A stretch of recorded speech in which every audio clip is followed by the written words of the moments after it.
Well, in terms of this channel, I've been a little bit split on Dune 2021. In my non-spoiler review, I gave it a very high score. It's not as great as the Snyder Cut, which I think is a 9 out of 10, but I do think this is an excellent film, one of the best of the year. Definitely please see it in the cinemas while it's still available. And I did not see it on HBO Max, so I've tried to stay away from the HBO Max thing. So I'm going from memory here, and again, due to the nature of the film, they had to condense a lot. They couldn't show everything. We know this. But one of the interesting questions has been over the Lasguns or the laser guns. In terms of the Dune lore, the laser guns are extremely dangerous because they have contact with a shield. It causes the equivalent of a nuclear explosion. So you can use them, but they're just extremely, extremely dangerous. So there seem to be two questions really. One is, were Lasguns in the film? And secondly, was there an inconsistency with the Dune lore? And I'll be honest, and I'm going to throw out this to the subscribers and other people who see this video. It seems that there's no clear-cut answer. On the one hand, some people are saying, yes, the Lasguns were being used, but the way they're being used is a little weird or contradictory. And again, I'm just going from memory, so we're going to go through some of the major instances. So some people are saying that the Fremen were using the Lasguns against the Spice Harvester. But if that's the case, why would they do that? Or conversely, okay, the Spice Harvester maybe doesn't have any shields. Why would the Baron not do that? Presumably the whole point here is you don't want to allow the Lasguns to be used, so you're going to have many things shielded. And then there's the scene where Duncan is escaping, and apparently the Lasguns are being used on him. But again, it's too dangerous.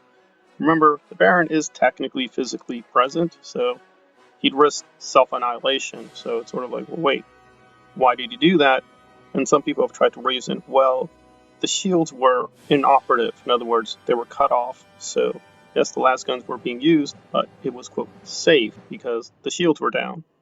But that brings up another problem, namely, how would they know that?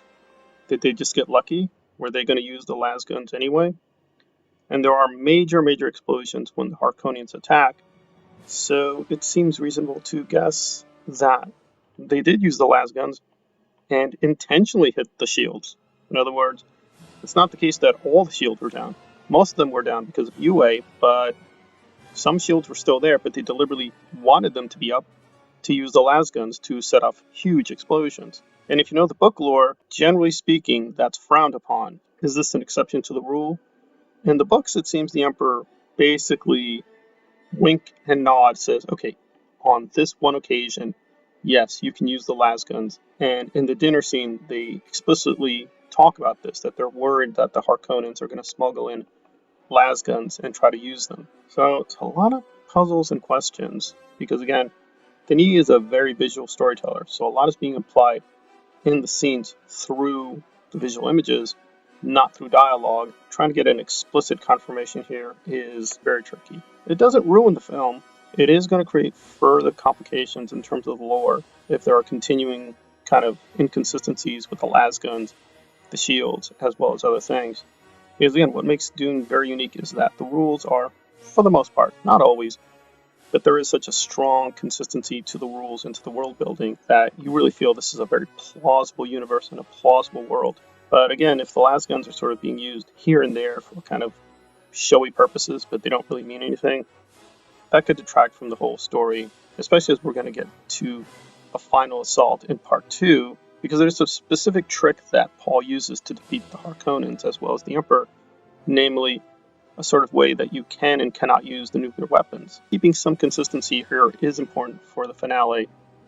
And again, although I do love the Lynch version, they really sped through that very quickly. They do use, quote, atomics, but unless you read the books, you have no clue what the hell's going on. You're like, well, why is that important? But atomics have to be used a very specific way for Paul to win. We're waiting to see. Again, I'm just going from memory. As far as I understand it, it did seem that Lasguns were being used, but again, it's very ambiguous. I defer to Denis. I think he's a great director if he used them.